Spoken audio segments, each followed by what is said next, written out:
अवतार मेहर बाबा की जय।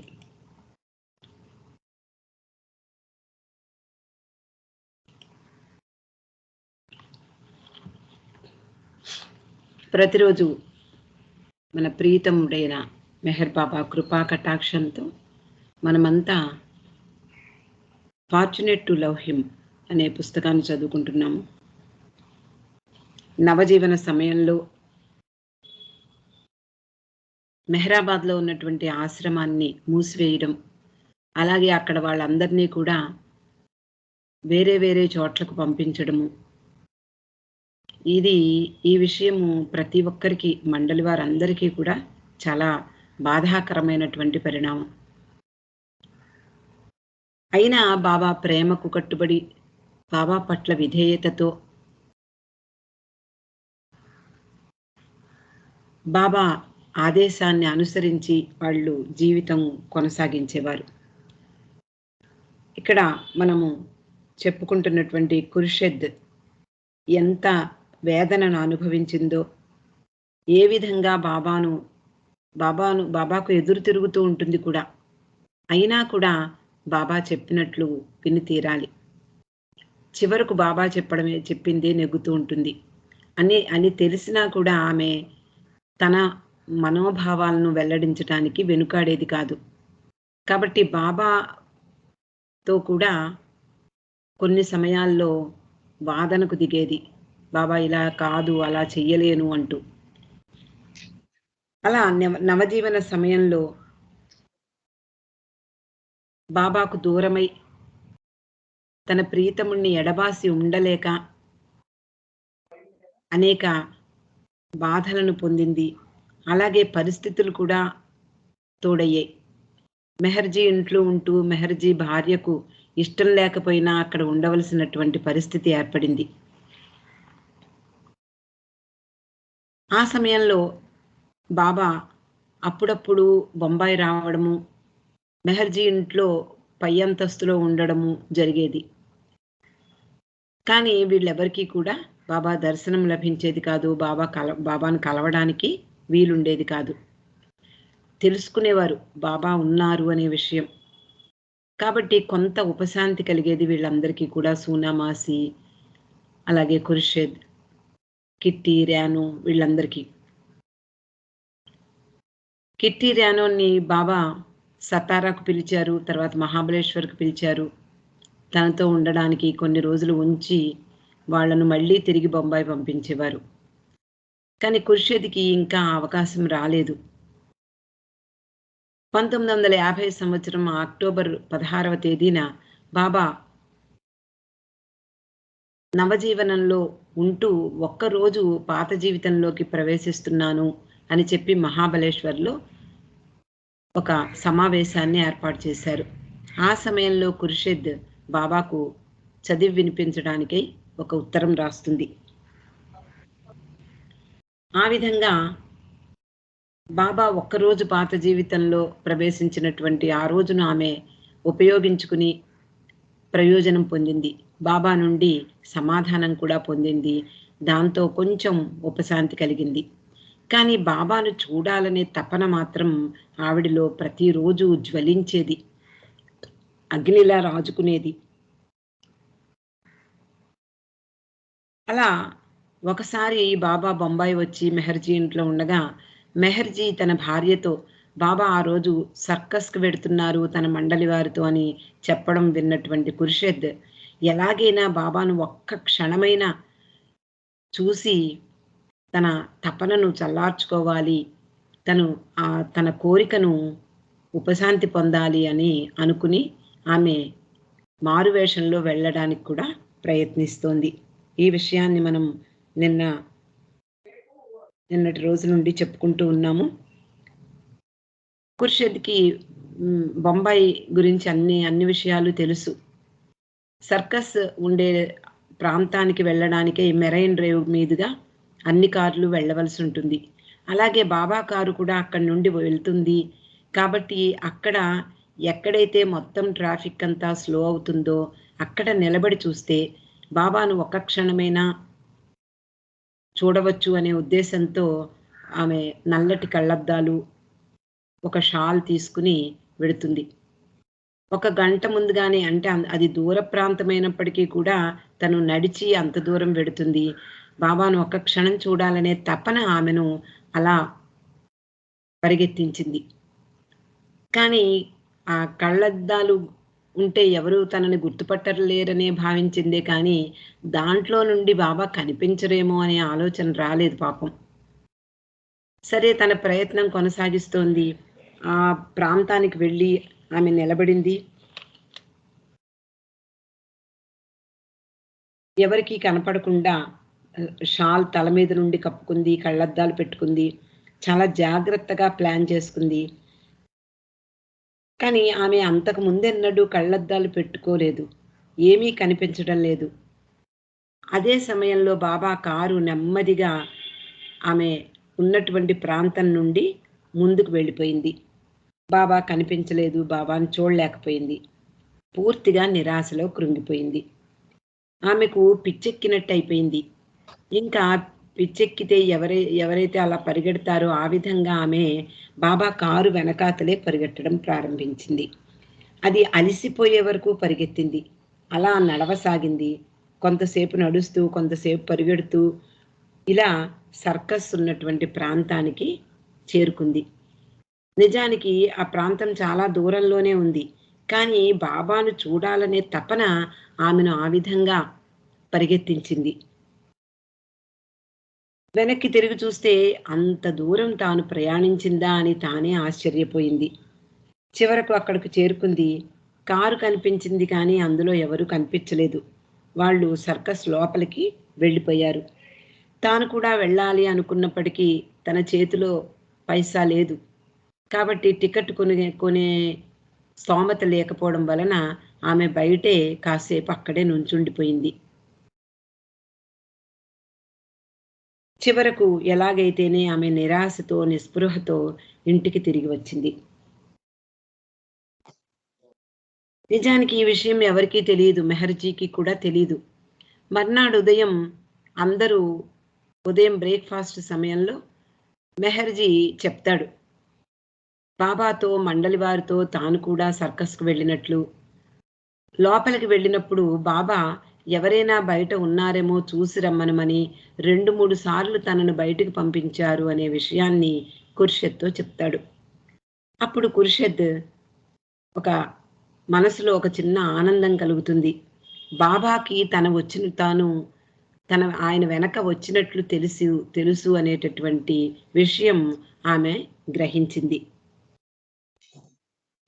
మెహర్జీ బాబా బయటికి వెళ్ళి చూడమన్నప్పుడు అతడు బయటికి వచ్చినప్పుడు బహుశా ఖుర్షిద్ వెనక్కి బయలుదేరి ఉంటుంది. అందువలన మెహర్జీకి ఆమె కనిపించలేదు. అలా బయటకు వెళ్ళి 2, 3 సార్లు ఎవరైనా వచ్చారేమో, ఎవరైనా ఉన్నారేమో చూడు అని చెప్పినప్పుడు అతను బయటికి రావడము, ఎవరూ లేరు అని లోపలికి వెళ్ళడము జరిగిపోయింది. బాబాకు తన సాహసం గురించి తెలుసు అని ఆమె గ్రహించి తృప్తిపడింది. బాబా దృష్టి ఎలాగైతేనే తన మీద పడింది. తన గురించి బాబాకు గుర్తుంది అనుకుంది. అది చాలు అని సంతోషించింది. బాబాను చూడలేకపోయింది. అయినా కూడా బాబాకు ఖుర్షిద్ అనే ఒక ఆమె గురించి తెలుసు, ఆయనకు గుర్తుంది తన గురించి అని తెలిసి అలా ఆయన పట్ల ప్రేమతో, ఆయనను చూడాలనే తపనతో ఆమె తన వెనక వస్తోంది అని బాబా గ్రహించారు అనే విషయం ఈమెకు తెలిసి, ఇంక చాలు, ఇది చాలు నాకు అని తృప్తిపడింది.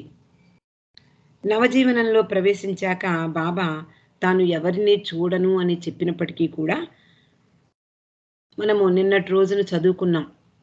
దీనా తలాతి ఇంటికి ఒక ఋషికేశ్ నుండి ఒక స్వామి, ఒక సాధువు వస్తాడు. ఆ సమయంలో దిక్కుతోచని స్థితిలో ఉన్నటువంటి ఖుర్షిద్ అతన్ని కలవడానికి వెడుతుంది. బాబా ఎప్పుడొస్తారు, ఎప్పుడు తనను చూస్తారు, ఈ విషయం ఆయన్ని అడిగినప్పుడు వస్తారు, తప్పకుండా వస్తారు. ఆయన వచ్చినప్పుడు నీకు కావాలి అంటే ఆయన అనుమతితో ఋషికేశ్ రావచ్చు అని కూడా చెప్పారు. అలా ఆ సాధువు రామనాథ్‌ని కలిసిన తర్వాత ఖుర్షిద్‌లో ఆశ చిగురించింది. ఆయన చెప్పాడు, "తప్పకుండా బాబా తిరిగి వస్తారు" అని. అలాగే 1951 మే నెలలో మెహర్జీ ఇంటికి వచ్చారు బాబా. అప్పుడు సూనామాసికి, ఖుర్షిద్‌కి తన దగ్గరకు రావడానికి అనుమతినిచ్చారు. ఒక ప్రక్క ఆశ్చర్యం, ఒక పక్క ఆనందం. అందులో మునిగి తేలుతూ సూనామాసి, ఖుర్షిద్ వీళ్ళిద్దరూ బాబాను కలిశారు. ఎంతో కాలంగా బాబా కోసం తపించి, తపించి ఉన్నటువంటి ఖుర్షిద్ మనసు చల్లారింది. బాబాను చూసి ఎంతో సంతోషించింది. బాబా ఎలా ఉన్నారు అని అడుగుతారు. హోమా ఇంట్లో అంటే మెహర్జీ భార్య ఇంట్లో ఉండడం ఎంతటి దుర్భర పరిస్థితో ఆమె ఖుర్షిద్ వివరిస్తుంది. బాబా అంటారు, "నా ఇచ్చ ప్రకారము మీరిక్కడ ఉన్నారు. మీరు కావాలని ఉండరు. కాబట్టి ఇది నా ఇచ్ఛ" అని బాబా చెప్పారు. అలాగే ఇంక మీరిద్దరూ కూడా బొంబాయిలో వీళ్ళ ఇంట్లో ఉండవలసిన అవసరం లేదు. నా పని కోసము నేనిక్కడ ఉంచాను. ఇంక మీరు బయట మీరు బొంబాయిలో ఎక్కడైనా ఉండవచ్చు అని చెప్పారు. ఖుర్షిద్ అంటుంది, "బాబా నేను ఋషికేశ్ వెళ్ళిపోతాను" అని. ఆశ్చర్యపోతారు బాబా. "ఏమిటి ఏమంటున్నావు నువ్వు" అని. ఖుర్షిద్ అంటుంది, తాను ఒక సాధువుని కలిసినట్లు, ఆయన ఋషికేశ్ రమ్మనమని, అదే నా బాబా అనుమతితో రమ్మనమని చెప్పడము, ఈ విషయాలన్నీ కూడా బాబాకు తెలియజేసింది. బాబా చాలా ఆశ్చర్యపోయారు. "నీకేమైనా పిచ్చా?" అని కూడా అడిగారు. ఖుర్షిద్ అంటుంది, "లేదు బాబా, నిజంగానే నీతో ఉండాలని నాకుంటుంది. ఆ అవకాశం నాకు లేనప్పుడు ఎక్కడ ఉంటే ఏమిటి? కాబట్టి నేను బొంబాయిలో ఉండలేను. ఋషికేశ్ వెళ్ళిపోతాను" అని చెప్తుంది.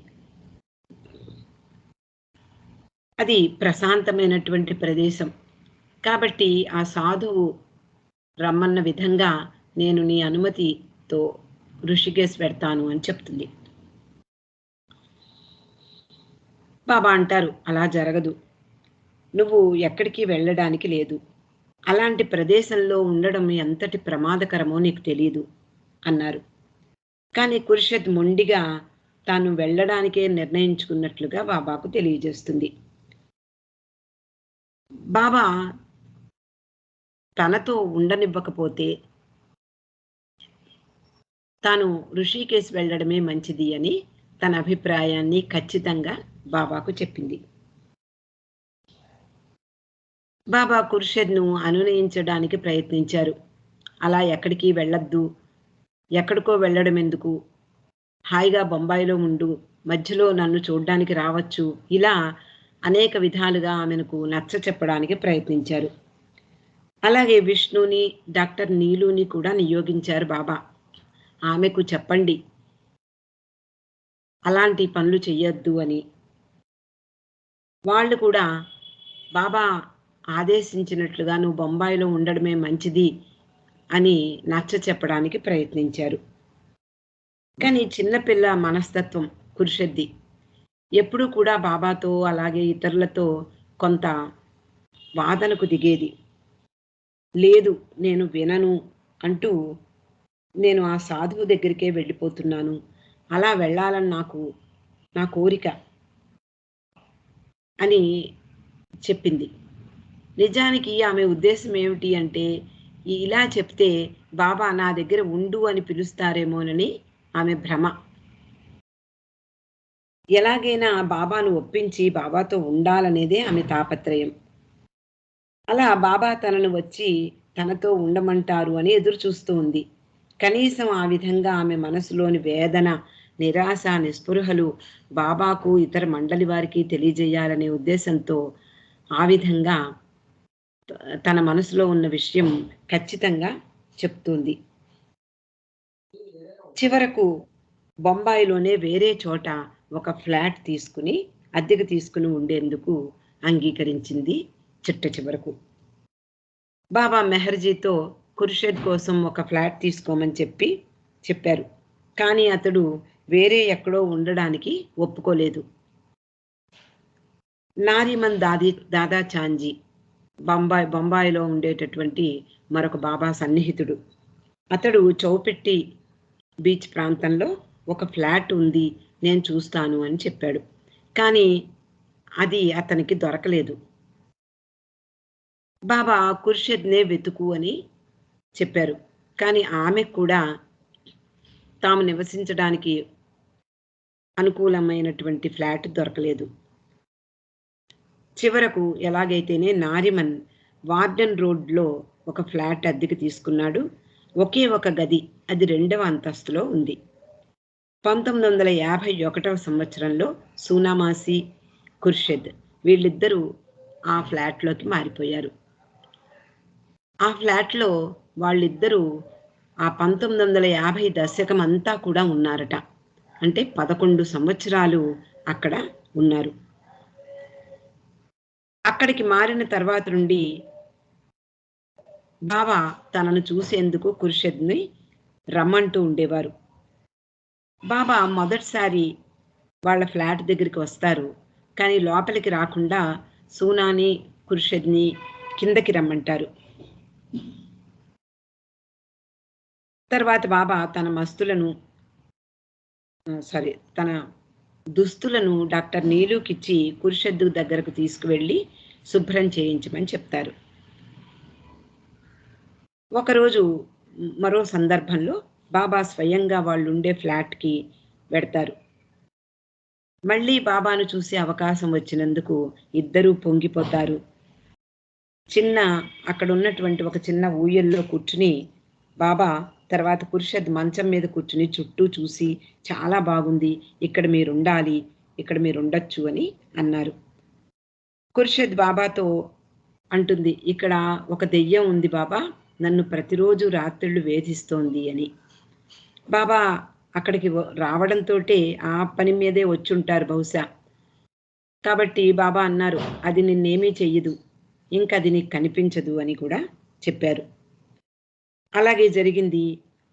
తర్వాత ఖుర్షిద్‌కి ఎవరు కూడా ఏమీ ఇబ్బంది కలిగించలేదు. ఆ తర్వాత బాబా బొంబాయి వచ్చినప్పుడు ఒక్కొక్కసారి ఖుర్షిద్‌కి ఇంటికి వచ్చేవారు. అలా వస్తూ వాళ్ళ జీవితాలపై మళ్ళీ బాబా ఆసక్తి చూపిస్తున్నారు అనే విధంగా ప్రతి విషయాన్ని అడిగి తెలుసుకునేవారు.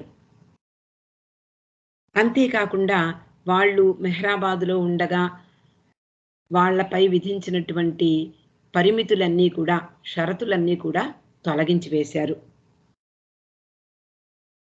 ఆ ఇంటి యజమాని కుటుంబము బాబా ప్రేమికులు కారు. కానీ తర్వాత రోజుల్లో బాబాను ప్రేమించడం ప్రారంభించారు. అలాగే బాబా వచ్చినప్పుడల్లా ఆ యజమానురాలు బాబాకు టీ తయారు చేసి ఇచ్చేది. నాజా, మెహ్రా వీళ్ళందరూ, ఇతర స్త్రీలు, మణి వీళ్ళందరూ వచ్చినప్పుడు కూడా ఆమె అలాగే టీ తయారు చేసి ఇచ్చేది. మనందరికీ తెలుసు, నవజీవనం పూర్తి చేసిన తర్వాత బాబా అమెరికాకు ప్రయాణించారు. అక్కడ బాబాకు యాక్సిడెంట్ జరిగింది. ఆ విషయాలు ఈ అధ్యాయంలో చదువుకోబోతున్నాం. నవజీవన సమయంలో విస్తృతంగా ప్రయాణించారు బాబా. తర్వాత మెహ్రాజాద్‌లో మనోనాష్ కార్యక్రమాన్ని పూర్తి చేశారు. 1952 ఫిబ్రవరిలో ఆ పని పూర్తయ్యాక 2 నెలల తర్వాత బాబా పశ్చిమ దేశ పర్యటనకు వెళ్ళడానికి సంకల్పించారు. సుమారు 15 సంవత్సరాల తర్వాత పశ్చిమ దేశాలను మళ్ళీ తిరిగి పర్యటిస్తున్నారు. ఆ సమయంలో ఖుర్షిద్ తన తల్లితో సూనామాసితో కలిసి బొంబాయిలోనే నివసిస్తోంది. అమెరికాలో అమెరికాకు వెళ్లే ముందు బాబా వీళ్ళ దగ్గరికి వస్తారు. అలా వీళ్ళిద్దరూ మెహర్జీ ఇంటి నుండి బయటికి వెళ్ళిపోయి వేరే అపార్ట్మెంట్‌లో నివసించడం ప్రారంభించిన తర్వాత వీళ్ళందరూ ఇందాక మనం చెప్పుకున్నాము 11 సంవత్సరాలు ఆ ఫ్లాట్‌లో ఉన్నారు. ఆ సమయంలోనే బాబా ఖుర్షిద్‌ని మెహ్రాజాద్ రమ్మనేవారు. మహాబలేశ్వర్ రమ్మనేవారు, లేదా పూనా రమ్మని పిలుస్తూ ఉండేవారు. అలా మళ్ళీ ఖుర్షిద్ బాబా దగ్గరికి వెళ్ళడము, మళ్ళీ ఆయన ఆదేశానుసారం తిరిగి బొంబాయిలో ఆమె తల్లి దగ్గర నివసించడము జరుగుతూ ఉంది. నవజీవనం తర్వాత ఒకసారి బాబా బొంబాయి వచ్చినప్పుడు ఖుర్షిద్ బాబా దగ్గరికి వెళ్ళి, బాబా, నేనెందుకు బొంబాయిలో ఉండాలి అంటుంది. ఎందుకు? నాకేముంది ఇక్కడ పని? నన్ను ఇక్కడ ఉంచడంలో నాకు అర్థం కావటం లేదు. నువ్వెందుకు ఇక్కడ నన్ను ఉంచావో? ఇక్కడ చేయవలసిన పనేమీ లేదు నాకు. కాబట్టి నేనెందుకు బొంబాయిలో ఉండడము అని ప్రశ్నిస్తుంది బాబాని. బాబా అంటారు, నీకు తెలియదు. నీకు కనిపించటం లేదు. నా కొరకు నువ్వేం చేస్తున్నావో నీకు తెలియదు. నీ కళ్ళతో ఆ విషయం నువ్వు చూడలేవు. కానీ నాకు తెలుసు అన్నారు. ఇంకా మరి ఖుర్షిద్ ఏం మాట్లాడగలదు? ఆయన ఆదేశానుసారం ఎక్కడ ఉండమంటే అక్కడ ఉండడమే మండలి వారి యొక్క విధేయతకు ప్రతీక. కానీ ఆయనతో నివసించాలని తపన మాత్రం ఖుర్షిద్లో చల్లారలేదు. చాలా సంవత్సరాల తర్వాత పాశ్చాత్య బాబా ప్రేమికులు అందరూ బొంబాయి వచ్చినప్పుడల్లా ఖుర్షిద్తో ఉండేవారు. అప్పుడు అనుకుంటుంది, బహుశా బాబా వీళ్ళందరి కోసము నన్ను బొంబాయిలో ఉండమన్నారేమో అని ఆలోచించింది. దానికోసం అన్నిటినీ సిద్ధం చేశారేమో బాబా అని గ్రహించింది. అలా 1952వ సంవత్సరం బాబా తన మనోనాష్ కార్యక్రమం పూర్తి చేసిన తర్వాత బొంబాయిలో ఖుర్షిద్ సూనాల వద్దకు వచ్చారు. వారికి తన అమెరికా ప్రయాణం గురించి చెప్పారు. ఆ సమయంలో ఖుర్షిద్కి ఒక కల వచ్చింది. ఆ కలలో బాబా ఒక మంచం మీద కూర్చున్నారు. మెహ్రా ఒకవైపు, ఖుర్షిద్ ఒకవైపు కూర్చున్నారు. బాబా ఖుర్షిద్ని తాను తన శరీరం వదిలి వెళ్ళిపోతే ఏం చేస్తావు అని అడిగారు ఖుర్షిద్ని.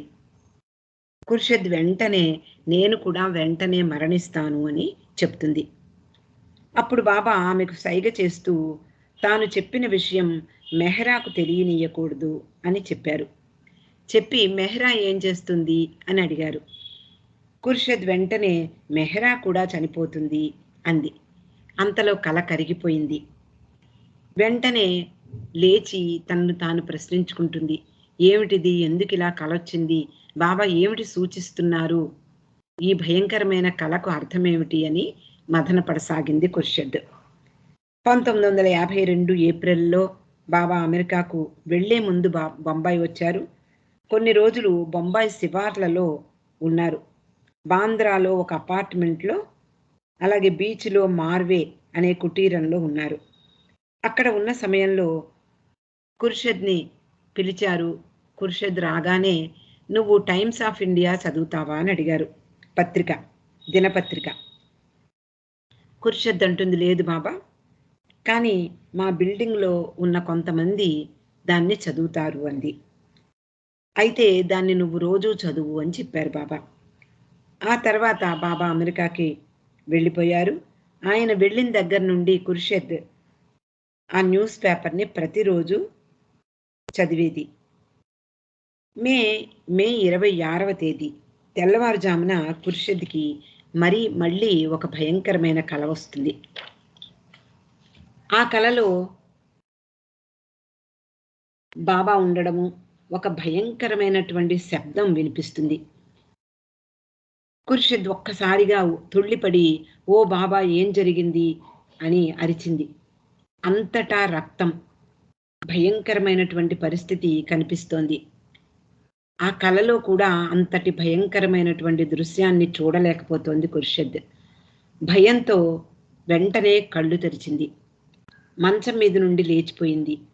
గుండె వేగంగా కొట్టుకోసాగింది.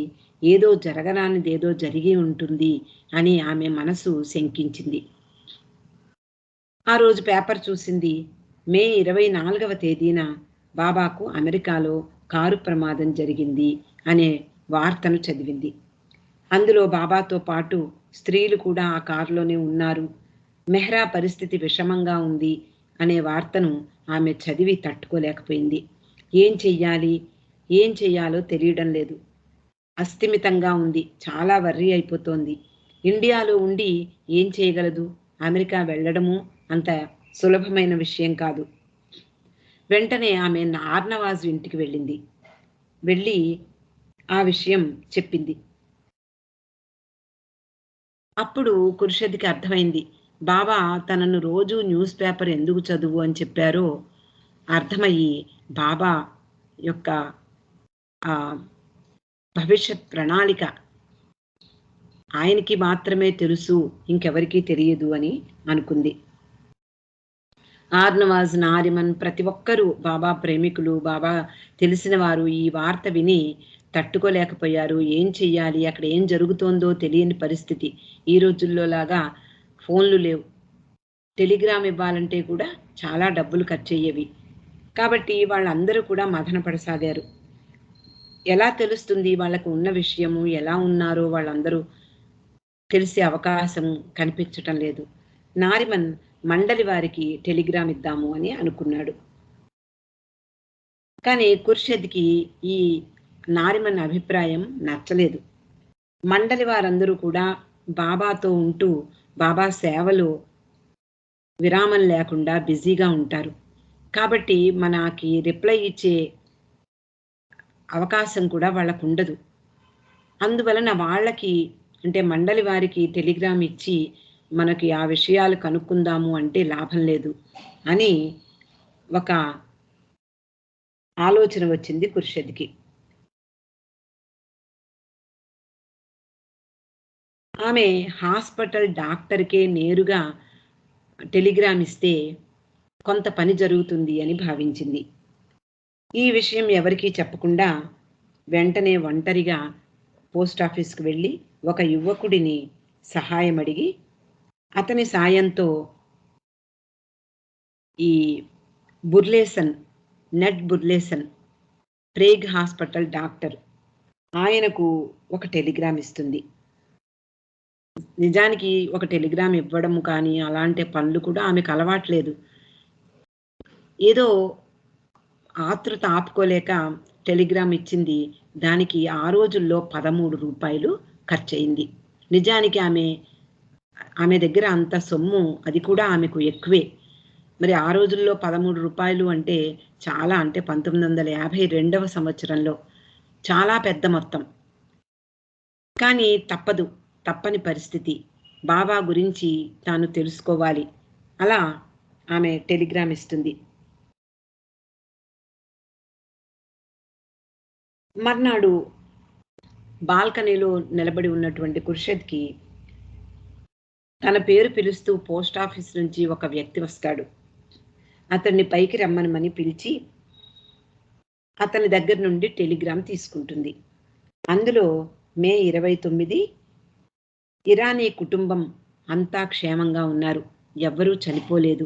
అలాగే ఎవరూ కూడా శాశ్వతంగా అంగవైకల్యం ఉండదు ఎవరికీ. వారు ఆరోగ్యవంతులయ్యాక హాస్పిటల్ నుండి ఇంటికి పంపిస్తాము. విచారకరమైన అనుభవం మాత్రమే వాళ్ళకి తప్పదు అంటూ ఆ టెలిగ్రామ్ ఆ డాక్టరే స్వయంగా ఖుర్షద్‌కి పంపిస్తాడు. ఖుర్షద్ నారిమన్‌కి ఫోన్ చేసి అడుగుతుంది. ఏమైనా సమాధానం వచ్చిందా అని. ఏమీ రాలేదు అని చెప్పడంతో వెంటనే ఖుర్షద్ వాళ్ళ ఇంటికి వెళ్ళి తనకు వచ్చినటువంటి టెలిగ్రామ్ సమాచారాన్ని వాళ్ళకి చూపిస్తుంది. నారిమన్ చాలా ఆశ్చర్యపోతాడు. ఖుర్షద్ నువ్వు చాలా తెలివైన దానివి. మేము మండలి వారికి టెలిగ్రామ్ ఇచ్చి ఇంకా వాళ్ళు రిప్లై ఇవ్వటం లేదు అని మథన పడుతున్నాము. డైరెక్ట్‌గా నువ్వు డాక్టర్‌కే టెలిగ్రామ్ ఇచ్చి సమాధానం తెప్పించుకున్నావు అన్నాడు. ఖుర్షద్ అంటుంది, అవును మండలి వారందరూ ఇప్పుడు బాబా సేవలో తీరిక లేకుండా ఉంటారు.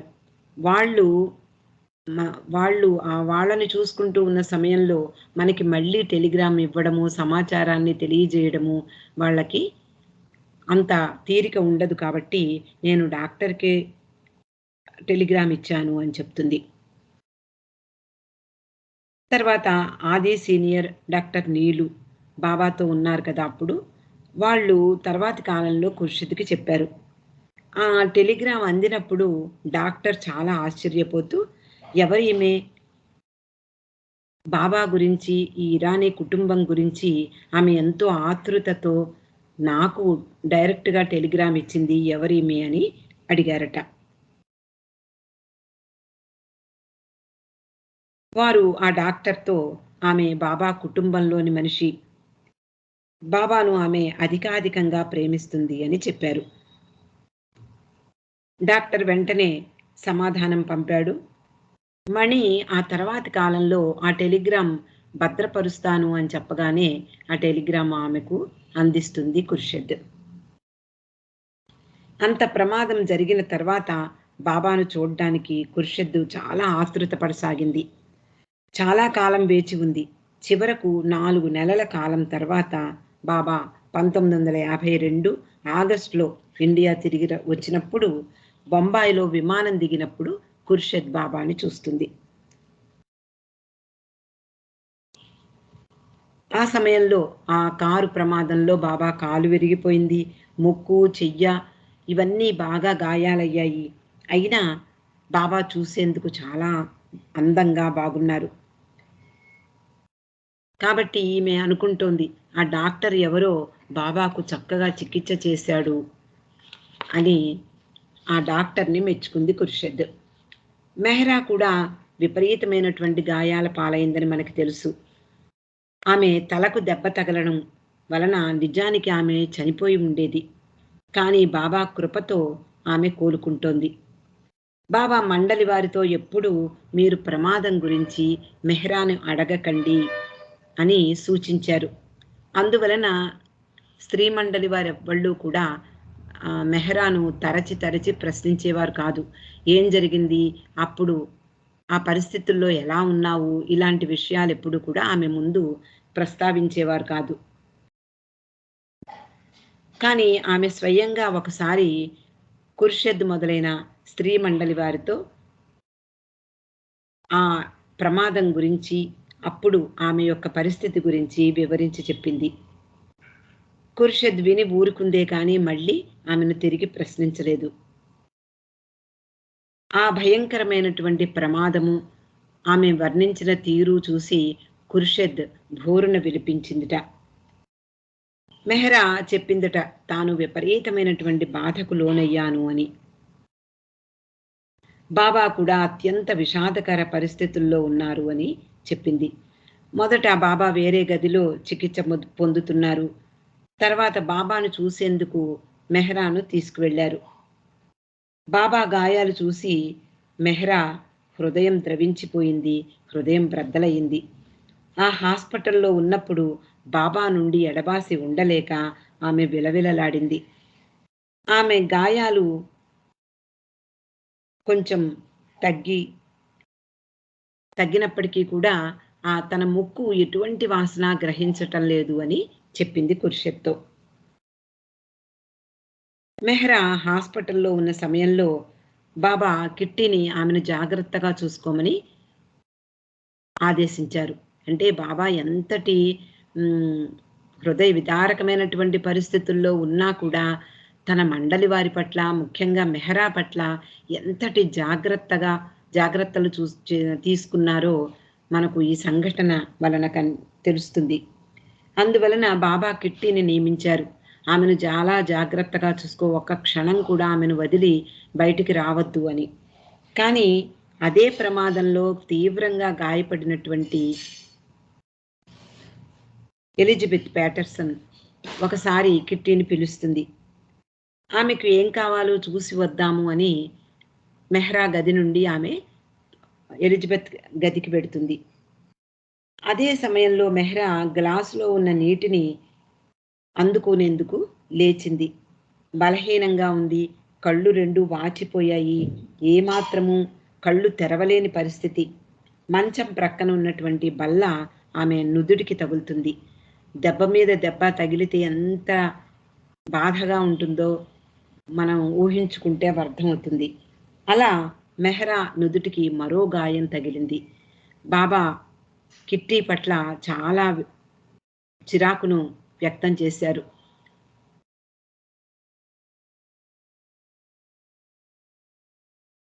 చాలా సంవత్సరాల ముందు అందరూ మెహ్రాబాద్ కొండ మీద ఉన్న రోజుల్లో ఖుర్షద్కి ఒక సంఘటన గుర్తుకొచ్చి ఇక్కడ చెప్తోంది. బాబా ఖుర్షద్తో చెప్పారట, తాను ప్రమాదంలో గాయాల పాలవుతాను, మెహ్రా నుదుటిపై గాయం తగులుతుంది, అది తగిలిన గాయం మచ్చల అలా ఎప్పటికీ ఉండిపోతుంది అని చెప్పారట. ఖుర్షద్ ఇది నిజంగా జరుగుతుందా అని అడిగింది బాబాని. బాబా అన్నారు, అవును, నా పని కోసం అలా జరుగుతుంది అని చెప్పడం జరిగింది. కానీ ఎప్పుడో జరిగినటువంటి విషయం, ఎప్పుడో బాబా చెప్పిన విషయం ఖుర్షద్ పూర్తిగా మర్చిపోయింది. బాబా మెహ్రా ఇండియా తిరిగి వచ్చిన తర్వాత ఆ మాటలు ఆమెకు గుర్తుకు వచ్చాయి. ఆ విషయం మెహ్రాకు చెప్పలేదు. బాబా ఏదీ కూడా చాలా జాగ్రత్తగా మెహ్రా దగ్గర ప్రవర్తించమని, తర్వాతి రోజుల్లో అంటే ఈ కారు యాక్సిడెంట్ తర్వాత బాబా ప్రత్యేకించి మెహ్రాను చాలా జాగ్రత్తగా చూసుకోవాలని మండలి వారికి చెప్పారు.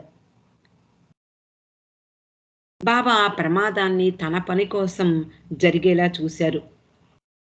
ఈ ప్రమాదం తర్వాత మెహ్రాలో చాలా మార్పు వచ్చింది అంటోంది ఖుర్షద్. చాలా తొందరగా చిరాకు పడుతోంది, కొన్నిసార్లు ఆందోళన కూడా చెందేది. ముందు అంటే బాబా ఆశ్రమంలో మెహ్రాబాద్లో ఉండే తొలి రోజుల్లో ఖుర్షద్ మెహ్రా వీళ్ళిద్దరూ చాలా అన్యోన్యంగా ఉండేవారు, అన్ని విషయాలు పంచుకునేవారు. కానీ ప్రమాదం జరిగిన తర్వాత ఖుర్షద్ మెహ్రాకు అవసరమైన విషయాలను మించి చెప్పకుండా జాగ్రత్త పడుతోంది. ఆమె కలత చెందగలదు, ఆమె అనవసరమైనటువంటి ఆందోళన గురవుతుంది అని బాబా ముందే వాళ్ళందరికీ కూడా హెచ్చరించారు. అందువలన బాబా కొన్ని సంగతులను ఆమెతో మాట్లాడవద్దు అని చెప్పేవారు. బొంబాయి నుండి వచ్చిన ఖుర్షద్ని బాబా అంటారు, మెహ్రా సంతోషంగా ఉండేలా చూస్తూ నీతో ఆమె ఆనందంగా సమయాన్ని గడిపేలాగా నువ్వు ప్రవర్తించాలి అని చెప్పారు. ఇద్దరు ఒకరినొకరు ప్రేమించుకుంటారు, ఒకచోట ఉండడం ఇద్దరికీ ఆనందదాయకమే. అంటే ప్రత్యేకించి బాబా మెహ్రా పట్ల శ్రద్ధ వహించారు. ఆ శ్రద్ధ తోటి స్త్రీ మండలి వారందరూ కూడా ఆమె పట్ల చాలా జాగ్రత్తగా వ్యవహరించేలా బాబా ముందరే వాళ్ళందరినీ కూడా సూచించారు, వాళ్ళందరినీ హెచ్చరించారు. ఖుర్షద్ సూనామాసి ఇద్దరు బొంబాయిలోనే నివసిస్తూ ఉన్నారు. 1954వ సంవత్సరంలో బాబాతో మెహ్రాతో గడిపేందుకు ఖుర్షద్ తరచుగా బాబా దగ్గరకు వస్తూ, అలాగే మళ్ళీ తిరిగి తన తల్లి సూనామాసి దగ్గరకు బొంబాయి వెళ్ళిపోతూ ఉండేది. అలాగే బాబా బొంబాయి వచ్చినప్పుడు కూడా నీలుని ఖుర్షద్ దగ్గరికి పంపించేవారు.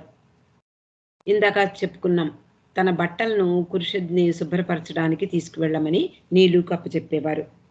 అలాగే నీలుని ఖుర్షద్ దగ్గరికి పంపించి బాబా తన ఫైనల్ డిక్లరేషన్, ఆ ప్రకటనను ఆమెకు అందివ్వవలసిందిగా చెప్పారు. అలాగే దాని గురించి వివరించవలసిందిగా కూడా బాబా డాక్టర్ నీలుని ఆదేశించారు. అలా నీలుతో వీళ్ళకి ఎక్కువ పరిచయం ఏర్పడుతోంది. 1955వ సంవత్సరంలో ఖుర్షద్కి ఆరోగ్యం బాగోలేదు. కడుపులో ట్యూమర్ వచ్చింది. చాలా ఆమె పరిస్థితి ఆందోళనకరంగా పరిణమించింది. డాక్టర్ నీలు బాబాని అడుగుతాడు, బాబా ఖుర్షద్ చికిత్స చేయించుకోవాల్సిన అవసరం ఉంది, అంటే అబ్డామినల్ సర్జరీ అవసరం ఉంది, మీరు అనుమతిస్తే ఆమె డాక్టర్ దగ్గరికి వెళ్ళి హాస్పిటల్లో చేరుతుంది అని చెప్పినప్పుడు బాబా అనుమతి ఇవ్వడము, ఖుర్షద్ హాస్పిటల్లో చేరడము జరుగుతుంది. బాబా ఒక సందేశాన్ని పంపించారు ఆమెకు, నేను నీతో 24 గంటలు ఉంటాను అని నీలు ద్వారా ఆమెకు సందేశం పంపించారు. బాబాను తెలిసినటువంటి బాబా బొంబాయిలో ప్రజలందరూ కూడా బాబా ఖుర్షద్ గదిలో ఉన్నారు అనే అనుభూతిని పొందారట అందరూ కూడా. కర్మన్ మాసి వచ్చింది, అప్పటికి ఆమె చాలా వృద్ధురాలైపోయింది.